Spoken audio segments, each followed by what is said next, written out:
Hey there, how's it going? I hope you're having a good week and enjoying this latter part of September here in Everett, Washington. I'm Pastor Wes Johnson, and I want to ask you a question. Where do you go to learn to pray? Who do you seek out to ask the question, how do I pray? The disciples of Jesus asked him, Lord, teach us to pray. We don't get it. There's a longing in the human heart that aspires upward. Whether people are Christian or pagan, people pray. 97% of Americans pray. In fact, more Americans pray than believe in God. So even those that don't believe in God want there to be someone out there listening. And when you come to know Jesus as your Savior and the Holy Spirit comes to dwell within you, the Bible says that even the Holy Spirit prays from inside of us. So it's an ongoing, all the time activity, whether we may be aware of it or not. I like to think of prayer as water in the pipes of your home. And you walk into your bathroom and turn on the spigots and hot and cold run out, you know. You don't think about the fact that there's water pressure pushing that water into your house 24/7. And prayer is like that. There's a presence, there's a longing, and there's a communion. The Holy Spirit's communing with our spirit, the Bible says, when we open up to Him at that level.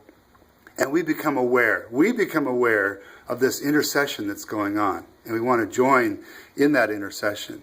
And so how do you learn how to do that? Where do you go to learn how to commune with God at that level? At Bethel Church, we are very pleased to be associated with the Awakenings Prayer Institute. And I serve as director of the Awakenings Prayer Institute, along with my lead role here at Bethel Church as pastor. And the Institute is very pleased this weekend to be able to present two events with Dennis Fuqua, the director of International Renewal Ministries out of Portland, Oregon, to come together with us for 2 evenings where we may experience what Dennis calls symphonic prayer, dynamic, participative, symphonic, corporate prayer. What is it like when you gather in that small group where 2 or 3 are in His presence and you just get in that zone? You know, there's something about the Lord drawing you and praying into a situation or praying for His glory in a situation, and it just seems like time stops and there's the intimacy with God and one another. The walls have come down. There's an openness and there's a definite sense of the Lord's pleasure. And you're like, wow, how do you package that? You know, what is that?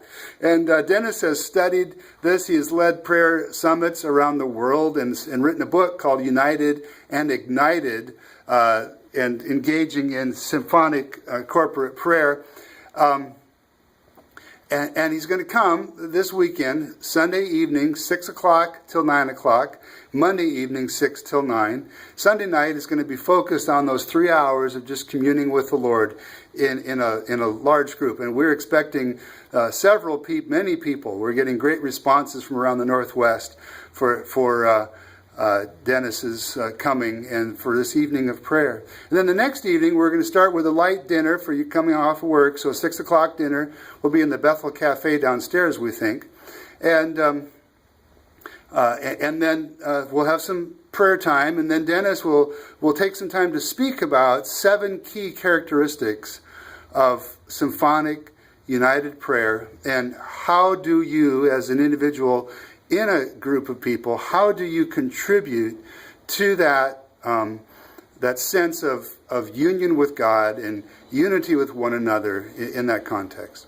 For those of you who are in the Bethel family, Dennis will be speaking in the adult Bible class, 9:30 Sunday morning, and then again at 11 o'clock, speaking from Psalm 119 and the longings of the man of God, the woman of God, for intimacy with God through His powerful word. Psalm 119 is a praise song, thanking God for communing with us through what He has written and spoken.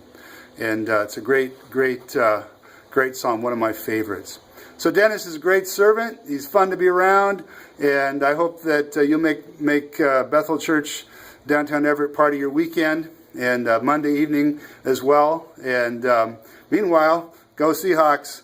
Hope you guys do okay out there in football land. Okay, thanks everybody. We'll talk to you soon.